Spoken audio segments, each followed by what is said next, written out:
اللعين الرجيم.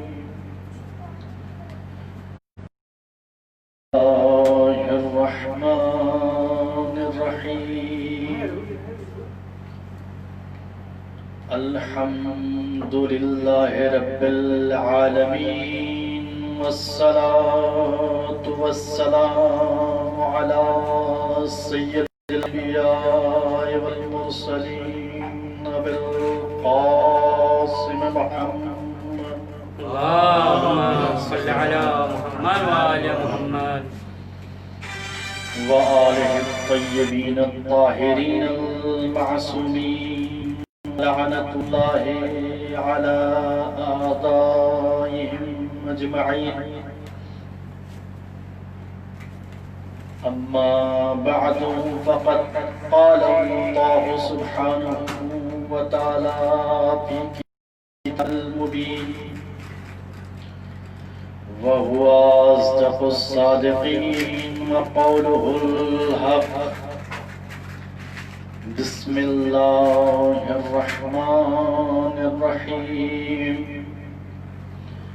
إن الله اشترى من المؤمنين أنفسهم وأموالهم بأن لهم الجنة يقاتلون في سبيل الله فيقتلون ويقتلون وعدا عليه حقا في التوراة والإنجيل والقرآن. صلى الله عليه وسلم. اللهم صل على محمد وآل محمد. عزیزان محترم،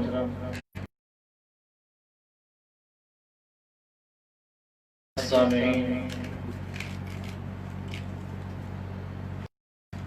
عزاداران سرکار سید الشہداء،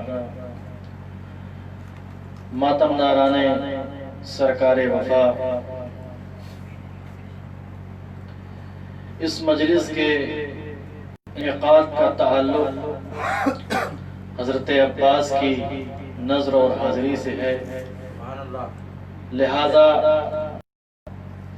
میں اپنے بیان میں حضرت عباس علیہ السلام کے کمال و کردار اور ان کے فضائل و مناقب، ان کی سیرت، ان کی جانبازی کے عظیم مراتب کو آپ حضرات کے اذہان عالیہ تک پہنچانا چاہتا ہوں. ایک صلوات پڑھ دے محمد وآل محمد پر. اللهم صل على محمد وآل محمد. عزیزان محترم، لہذا ہم نے قرآن مجید کے 9ویں سورہ توبہ کی 111ویں آیت کی تلاوت کا شرف حاصل کیا کہ جس میں خدا بعض مومنین کے بارے میں کہہ رہا ہے کہ ان اللہ اشترى من المؤمنین، کہ بے شک اللہ نے بعض مومنین سے خرید لیا ہے انفسہم، ان کی جانوں کو، واموالہم، ان کے اموال کو، بأن لہم الجنت، اور اس کے عوض اللہ انہیں جنت دے گا. یقاتلون فی سبیل اللہ، کہ جو لوگ اللہ کی راہ میں جنگ کرتے ہیں، فیقتلون،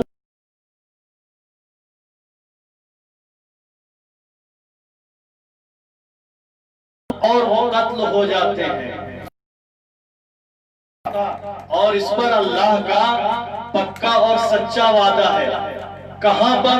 فی التوراۃ والانجیل والقرآن، تورات میں، انجیل میں، قرآن میں.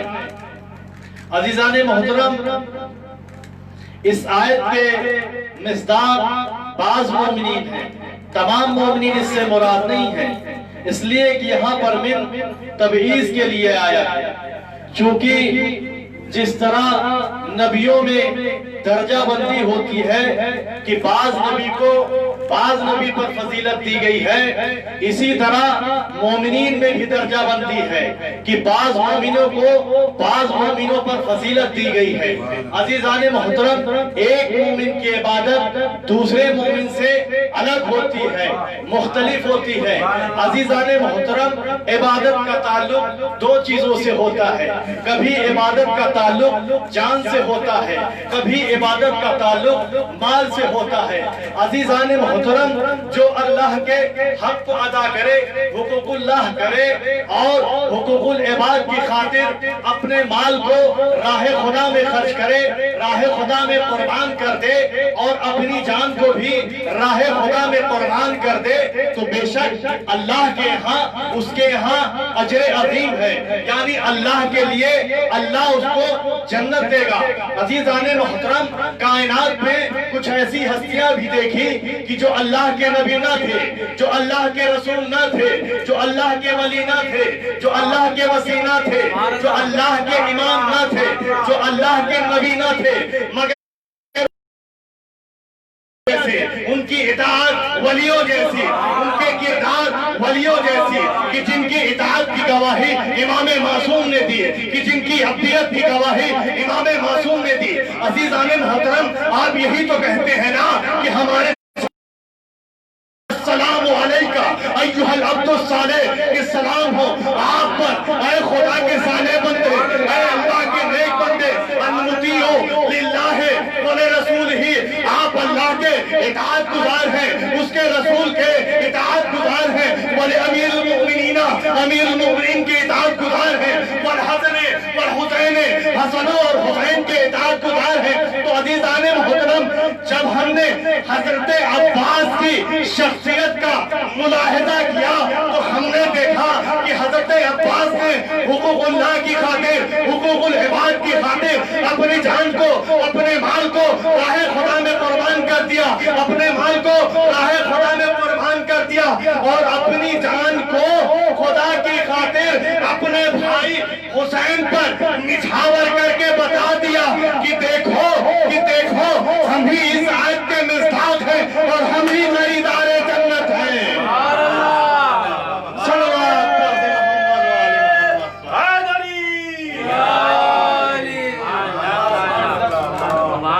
تو عزیزان محترم، آپ نے ملاحظہ کیا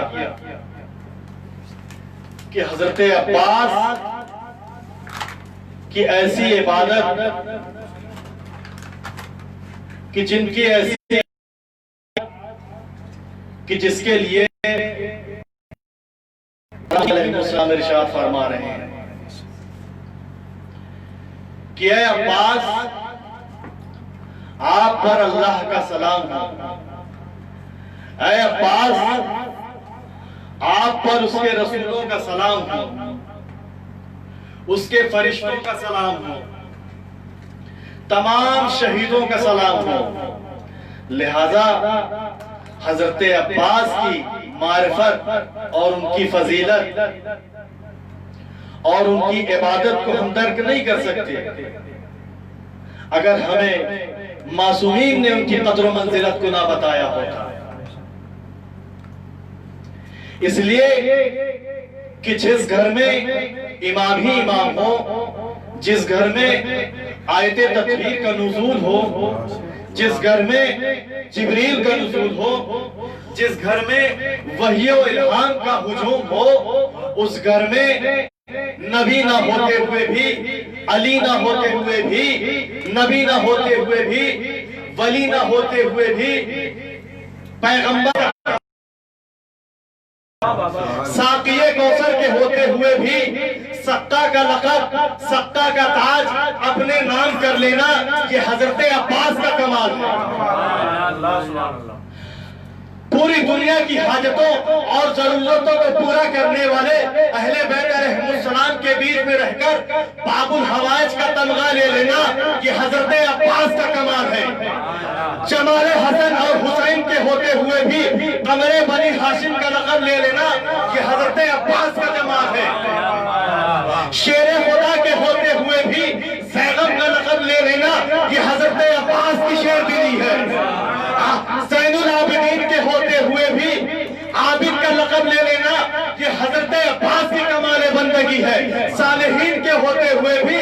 عبد صالح کا لقب لے لینا یہ حضرت عباس کا کمال ہے۔ عزیزان محترم، جعفر طیار کے ہوتے ہوئے بھی طیار کے لقب سے اپنے آپ کو مزین کر لینا یہ حضرت عباس کا کمال ہے۔ سید الشہداء کے ہوتے ہوئے بھی افضل الشہداء کا مقام حاصل کر لیا یہ حضرت عباس کا کمال ہے۔ صدیق اکبر حضرت علی کے ہوتے ہوئے بھی صدیق کا لقب لے لینا یہ حضرت عباس کا کمال ہے، یہ حضرت عباس کی صداقت ہے۔ بس اتنا سمجھ لو کہ سید کی اس دنیا میں نہ ہوتے ہوئے بھی، ظاہری وجود نہ ہوتے ہوئے بھی اپنے آپ کو رسول سے شجاع کہلوا لینا اور سیدۃ النساء العالمین سے اپنا بیٹا کہلوا لینا یہ عباس کی عظمت ہے۔ صلوات پڑھ محمد وآلہ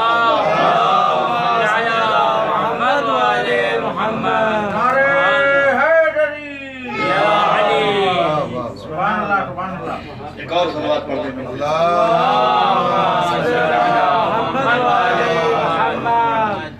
تو عزیزان محترم، یہ سارے القاب معصومین میں بھی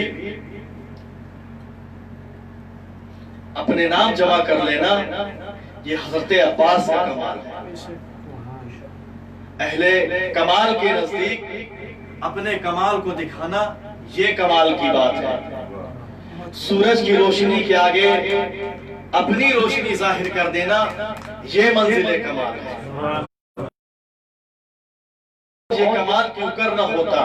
اس لیے کہ اس کمال کو صاحب کمال، مصدر کمال، منبع کمال نے اپنی دعاؤں میں مانگا تھا کہ جس کے لیے تمنا کی تھی۔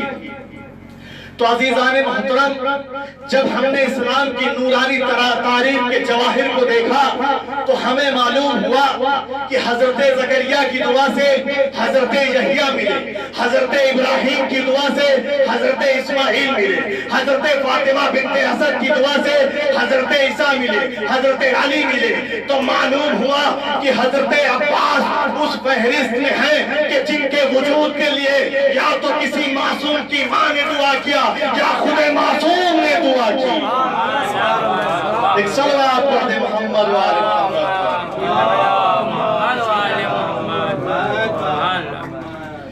تو عزیزان محترم، آپ نے ملاحظہ کیا کہ جس کے وجود کے لیے، کہ جس کا وجود اتنا بابرکت ہے کہ اس کے لیے حضرت علی نے خدا کی بارگاہ میں التجا کی، خدا کی بارگاہ میں دعا گو، اس کے لیے اپنے دونوں ہاتھوں کو پھیلا رہے ہیں کہ اے میرے پروردگار مالک، میرے لال حسین کی خاطر ایک ایسا مددگار عنایت فرما کہ جیسے تو نے رسول کو میری شکل میں عطا کیا۔ توجہ چاہتا ہوں عزیزان محترم کہ جیسے تو نے رسول کو میری شکل میں عطا کیا تھا۔ عزیزان محترم، جیسے تو نے رسول کے شانہ بشانہ ناصر و مددگار عنایت کیا تھا۔ عزیزان گرامی، اگر آپ حضرت عباس کی سیرت طیبہ کا ملاحظہ کریں تو آپ کو پتہ چلے گا کہ حضرت عباس اپنے بابا علی سے کتنا مشابہ تھے۔ حضرت عباس اپنے پدر بزرگوار سے کہ ایسی تصویر تھے کہ جس کا اعتراف دشمن نے کیا۔ اگر آپ حضرت عباس کی سیرت کا ملاحظہ کریں، ان کے کمال و کردار کا ملاحظہ کریں تو آپ کہیں گے کہ حضرت عباس یقیناً ثانی حیدر کر رہا ہے. آپ کہیں گے کہ حضرت عباس علی جیسے. جب خانہ کعبہ میں مولا علی کی ولادت ہوئی تو تاریخ نے لکھا کہ حضرت علی نے اپنی آنکھیں اس وقت تک نہ کھولی کہ جب تک پیغمبر نہ آ گیا. جب پیغمبر نے آغوش رسالت میں لیا تو مولا علی نے اپنی پہلی نگاہ رسالت پر ڈالی. پھر رسول اسلام نے اپنی زبان مبارک کو حضرت علی کے تہرے اقدس میں دے دیا اور بزبان اقرار جانبازی لے لیا تھا. یہی وجہ ہے کہ حضرت علی شمع رسالت پر ہر وقت پروانہ دار نثار ہونے کو تیار رہا کرتے تھے. رسول کو کبھی علی نے تنہا نہیں چھوڑا. رسول کے پسینے کی جگہ اپنا خون بہایا. تلواروں کے سائے میں میٹھی نیند سو کر علی نے بتایا کہ حمایت اس کا نام ہے, نصرت اس کا نام ہے, اطاعت اس کا نام ہے. عزیزان محترم, جو کردار علی کا نبی کے ساتھ تھا وہی کردار حضرت عباس کا حضرت حسین کے ساتھ ہونا چاہیے, نواسے رسول کے ساتھ ہونا چاہیے.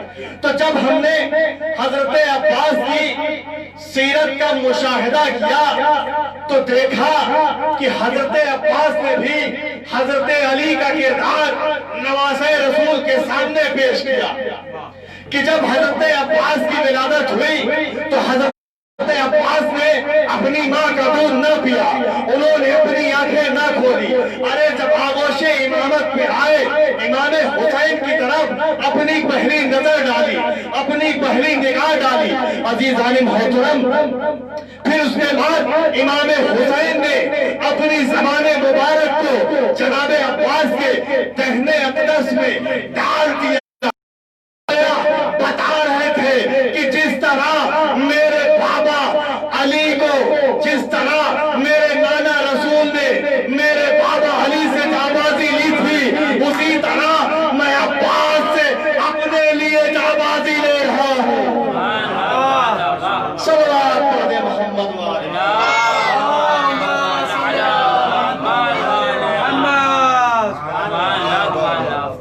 تو عزیزان محترم, آپ نے ملاحظہ کیا کہ حضرت عباس مولا علی کی تصویر تھی. جو کمالات حضرت علی نے پیغمبر کی زندگی میں ان کے سامنے دکھائے, کچھ ایسے ہی کمالات حضرت علی نے نواسے رسول کے سامنے پیش کیے. جس طرح حضرت علی نبی کی عبدیت کا دھم بھرتے ہوئے فرمایا کرتے تھے انا عبد من عبید محمد, کہ میں محمد کے غلاموں میں سے ایک غلام ہوں.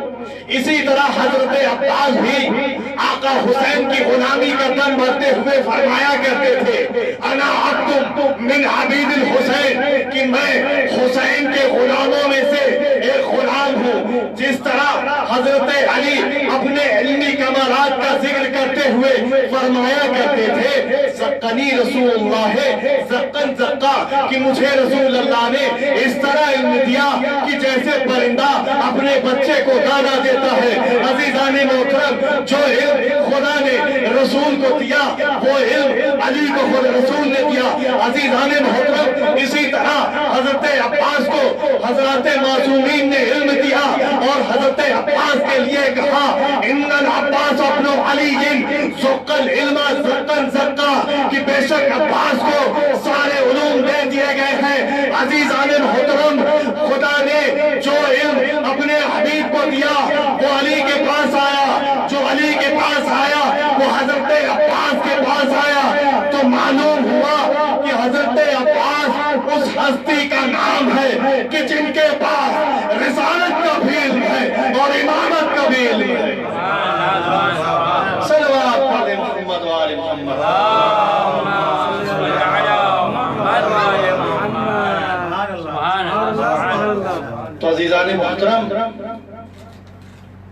آپ نے ملاحظہ کیا، اندازہ کیا کہ حضرت عباس جس طرح سے حضرت علی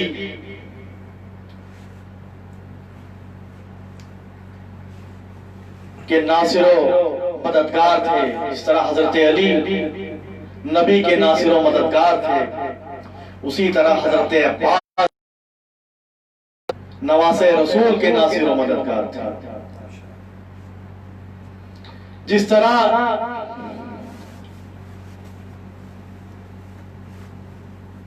حضرت علی مولا عباس کے ناصر و مددگار تھے، اسی طرح حضرت عباس بھی نواسے رسول کے مددگار تھے۔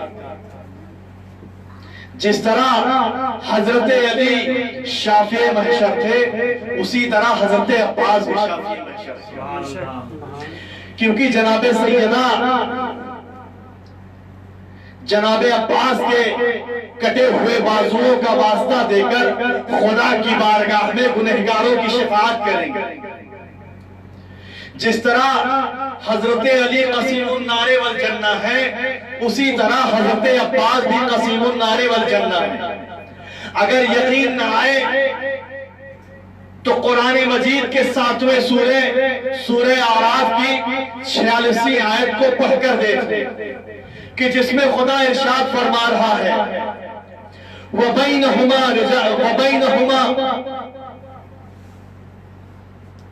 ایک صلوات پڑھ دیں محمد والے کہ وَبَيْنَهُمَا حِجَابٌ وَعَلَى الْأَعْرَافِ رِجَالٌ يَعْرِفُونَ كُلًّا بِسِيمَاهُمْ وَنَادَوْا أَصْحَابَ الْجَنَّةِ أَنْ سَلَامٌ عَلَيْكُمْ لَمْ يَدْخُلُوهَا وَهُمْ يَطْمَعُونَ۔ عزیزان محترم، خدا کیا کہہ رہا ہے؟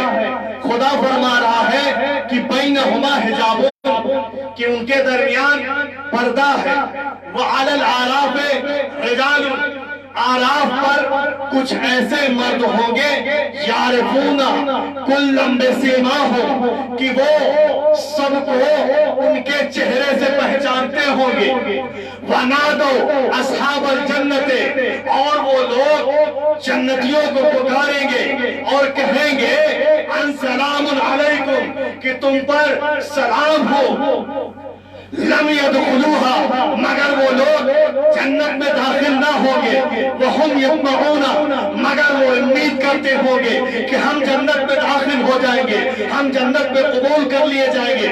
عزیزان محترم، مفسرین نے اس آیت کے بارے میں بیان کیا، ابن حجر بکی نے لکھا، تفسیر ثعلبی میں منقول ہے کہ آراف صراط ایک بلند جگہ، بلند مقام کا نام ہے کہ جس پر حضرت سید الشہداء جناب حمزہ ہوں گے، کہ جس پر افضل الشہداء حضرت عباس ہوں گے، کہ جس پر علی مرتضیٰ ہوں گے، کہ جس پر جعفر طیار تشریف فرما ہوں گے، اور چہروں کی سفیدی سے اور سیاہی سے اپنے دوستوں کو، اپنے چاہنے والوں کو اور اپنے دشمنوں کو پہچانیں گے۔ جو ان کا دوست ہوگا، جو ان کو چاہنے والا ہوگا، اس کو جنت میں داخل کر دیں گے، جو ان کا دشمن ہوگا اس کو جہنم میں ڈال دیں گے۔ تو عزیزان محترم، معلوم ہوا کہ جس طرح حضرت علی قسیم النار والجنہ ہے، اسی طرح حضرت عباس بھی قسیم النار والجنہ ہے۔ جس طرح حضرت علی کے بارے میں حضرت علی کی ولادت کعبے میں ہوئی، اسی طرح حضرت عباس بیت مصر کعبہ میں ہوئی۔ بھائی رسول نے حضرت علی کے بارے میں کیا کہا؟ یا علی انت بمنزلۃ الکعبہ، اے علی آپ بمنزلِ کعبہ ہیں، مثل علی فیکم کمثل الکعبۃ المشرفہ، اے علی آپ کی مثال تم لوگوں میں کعبہ مشرفہ جیسی ہے، فالنظر الیہا عبادت، اس کی طرف نظر کرنا عبادت ہے، والحج الیہا فریضۃ، اور حج کرنا فریضہ ہے۔ عزیزان محترم، تو عباس کی شجاعت علی جیسی، عباس کا سر علی جیسا، عباس کی ہمت علی جیسی، عباس کی وفاداری علی جیسی۔ عزیزان محترم، مداح اہل بیت، شاعر اہل بیت نے اسی منظر کو لپیٹتے ہوئے کیا خوب کہا کہ صورت و سیرت، عزم و شجاعت، ہمت، صبر و وفاداری، ارے جس رخ سے عباس کو دیکھو حیدر جیسا لگتا ہے۔ صلوات پڑھتے محمد و آلہ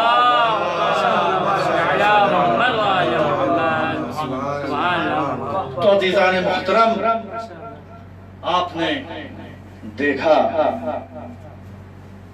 کہ حضرت عباس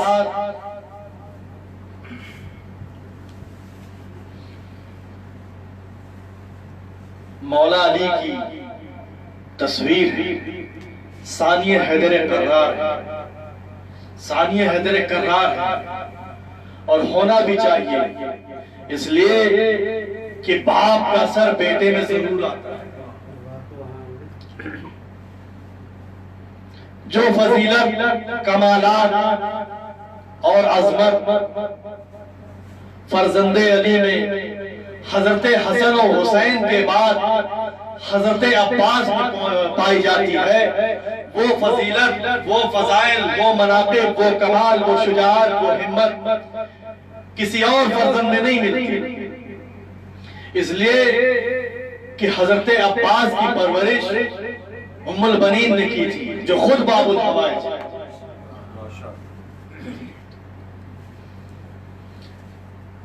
کہ جنہوں نے کہا کہ میں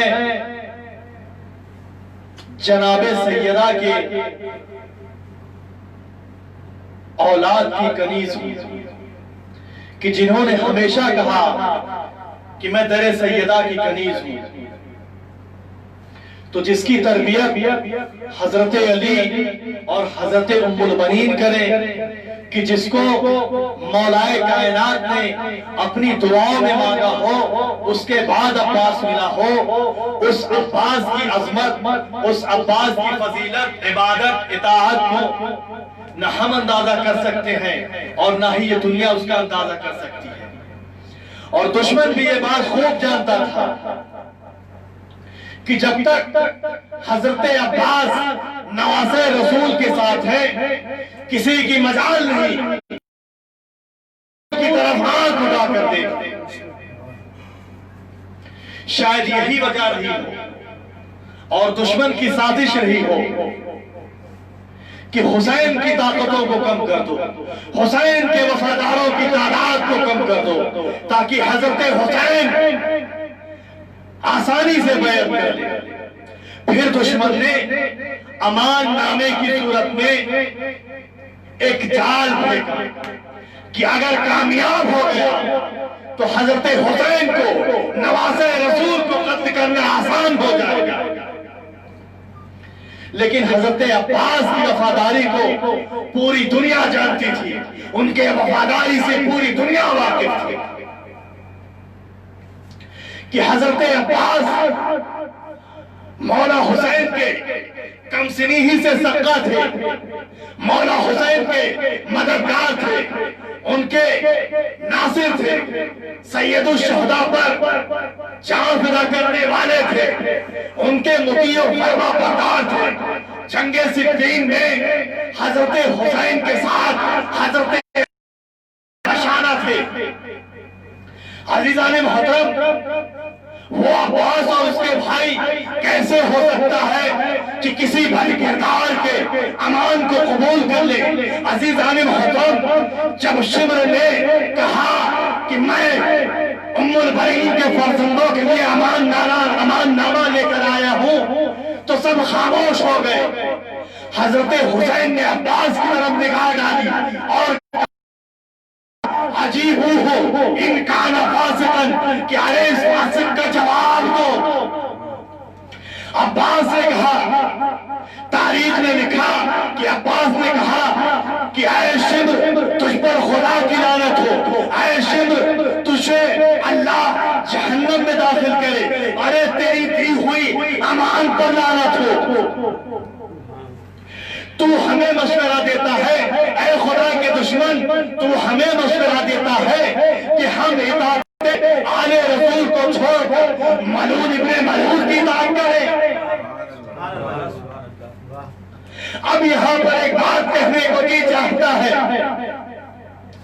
کہ جب انہوں نے یزید کی بیعت نہ کی اور کہا مثلی لا یبایع مثلہ کہ مجھ جیسا اس جیسے کی بیعت نہیں کر سکتا، تو آقا حسین کا غلام کیسے کسی بدکار کی امان کو قبول کر لے گا؟ صلوات محمد و آل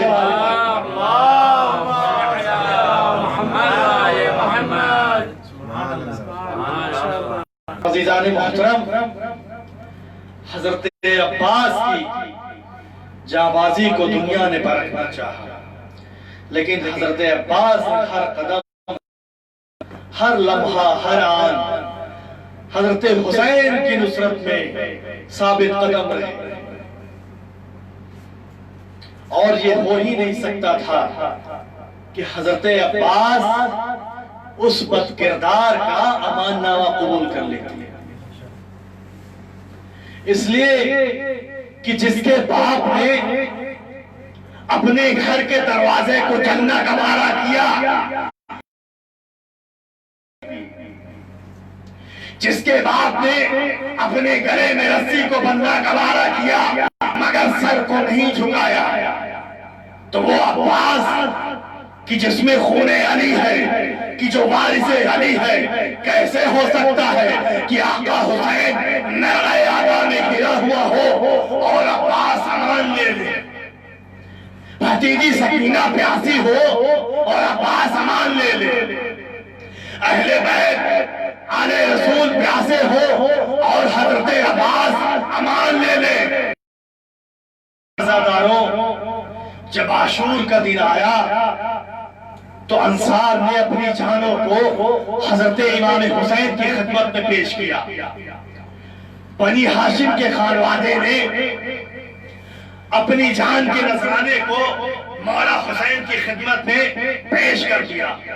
جب کوئی نہ رہا سوائے عباس کے تو حضرت عباس امام حسین کے پاس آتے ہیں اور آنے کے بعد کہتے ہیں آقا حسین مجھے بھی مرنے کی اجازت دو، ارے مجھے بھی جنگ کرنے کی اجازت دو، ارے میری بھتیجی سکینہ پیاسی ہے، عباس زندہ ہے، علی اصغر پیاسا ہے لیکن عباس پانی نہیں لا پا رہا ہے، ارے علی اصغر کی ماں خشک ہو چکا ہے لیکن ابھی عباس کے جان باقی ہے، اے آقا مجھے بھی جانے کی اجازت دو۔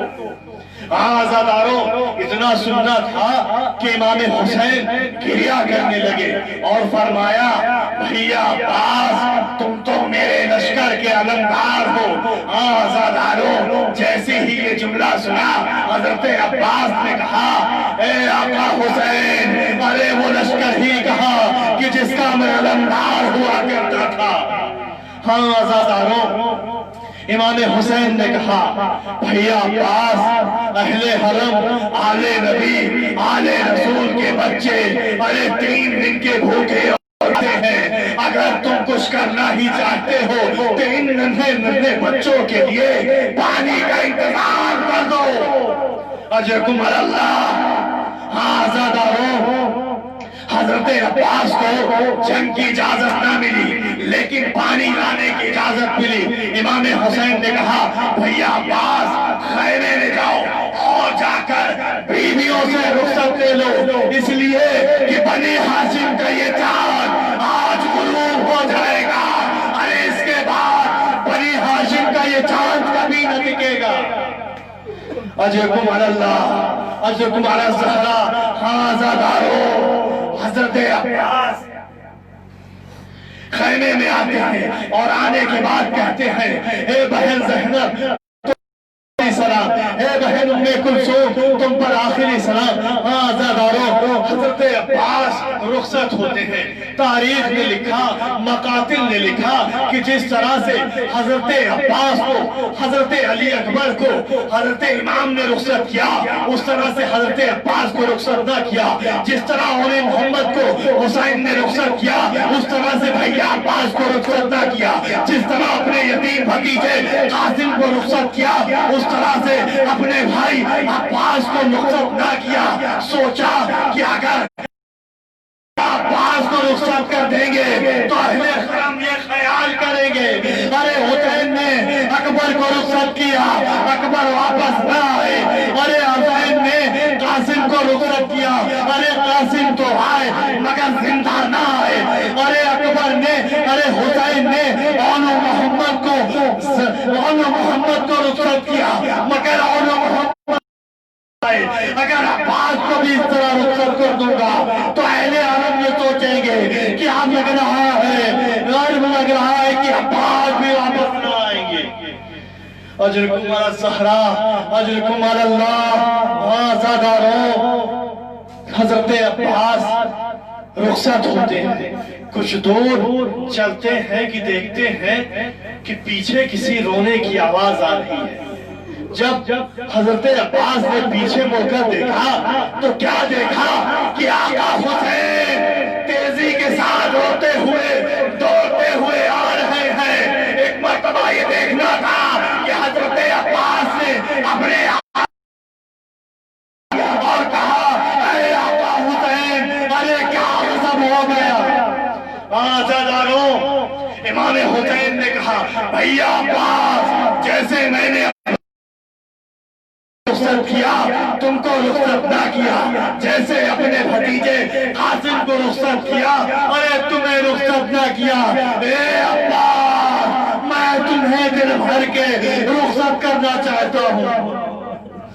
آزاداروں، اس کے بعد بھائیوں میں معانقہ ہوا، خوب گریا ہوا۔ پھر حضرت عباس گھوڑے پر سوار ہوئے، آتے ہیں میدان کربلا میں جہاد کرتے ہیں اور خدا کی بارگاہ آیا اور دعا کی، اے میرے پروردگار، آج حسین کے بچے پیاسے ہیں، بس مجھے اتنی طاقت دے دے کہ یہ مشق سکینہ کسی طرح خیام حسینی میں پہنچ جائے۔ آزاداروں، تاریخ میں ملتا ہے، مقاتل نے بیان کیا کہ حضرت عباس نے سینکڑوں اشقیاء کو واصل جہنم کیا۔ پھر حضرت عباس نے فرات کا قبضہ کیا۔ آزاداروں، فرات میں اپنے گھوڑے کو اتارا اور گھوڑے سے کہا اے اسبِ باوفا، تو بھی ان کی طرح 3 دن کا بھوکا پیاسا ہے۔ آزاداروں، حضرت عباس نے پھر چلو میں پانی لیا اور پانی کو پینا فوراً حضرت حسین کی پیاس یاد آ گئی، اپنی بھتیجی سکینہ کی پیاس آ گئی۔ آزاداروں، اتنا سوچنا تھا کہ حضرت عباس نے چلو کے پانی کو دریا کے حوالے کیا، پھر مشق سکینہ کو بھرا اور اسبِ باوفا پر سوار ہوئے۔ فرات کے کنارے، فرات سے باہر جیسے ہی نکلتے ہیں، ارے بھاگی ہوئی فوجیں پھر پلٹ آئی، سمٹ آئی، ارے نیزوں سے کسی نے وار کیا، تیروں کی بارش ہونے لگی۔ آزاداروں، ایک کمین گاہ سے ایک شقی نے ایسا وار کیا کہ حضرت عباس کا داہنا بازو، حضرت عباس نے مشکیزے کو، علم کو بائیں ہاتھ میں لیا۔ آزاداروں، اسی حالت میں جنگ کرتے رہے، خیام حسینی کی طرف دیکھتے رہے کہ اے میرے پروردگار، آج سکینہ تک کسی طرح اس پر مشکیزہ پہنچ جائے۔ آزاداروں، ناگہاں سے ایک ایسا تیر آیا کہ حضرت عباس کا بایاں بازو بھی ختم ہو گیا۔ پھر حضرت عباس نے مشکیزے کو اپنے دانتوں میں دبایا۔ آزاداروں، اس کے بعد حضرت عباس بنا ہاتھوں کے جنگ کرنے لگے۔ آزاداروں، ایک شقی نے ایسا وار کیا کہ مشق سکینہ پر آ کر تیر پیوست ہو گیا۔ آزاداروں، مشق سکینہ سے پورا پانی بہ گیا، کاتب نے لکھا کہ جب مشق سکینہ سے پانی بھر گیا تو حضرت حسین بتانے کی کوشش نہ کی.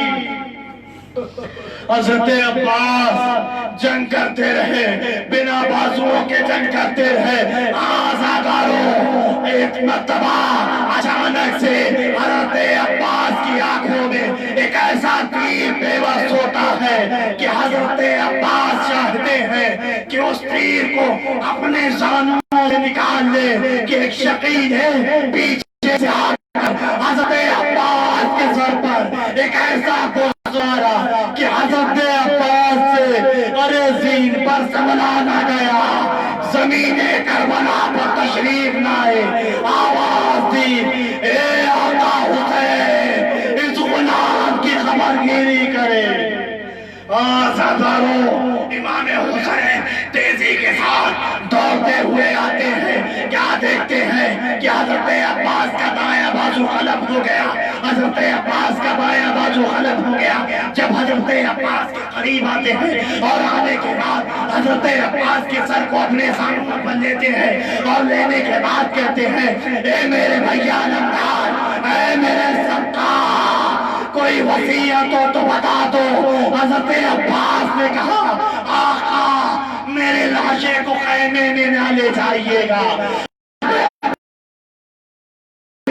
پیاسا ہوں, شرمندہ ہوں. آزاداروں, حضرت امام حسین نے کہا, اے میرے بھیا عباس, میری بھی ایک خواہش ہے, ایک تمنا ہے کہ تم نے پوری زندگی مجھے آقا کہا, مجھے مولا کہا. آج میری تمنا ہے کہ تم اپنے بھائی کو حکم امام سے بھیا کہہ کے پکارو. آزاداروں, جیسے ہی حضرت عباس نے امام حسین کو بھیا حسین کہا, جسم سے روح پرواز کر گئی. قبر بنی ہاشم کا چاند غروب ہو گیا. ارے عباس زمین کربلا پر بغیر بازوؤں کے شہید ہو گئے. پانی مشکیزے کا سکینہ تک نہ پہنچا پائے. انا للہ و انا الیہ راجعون.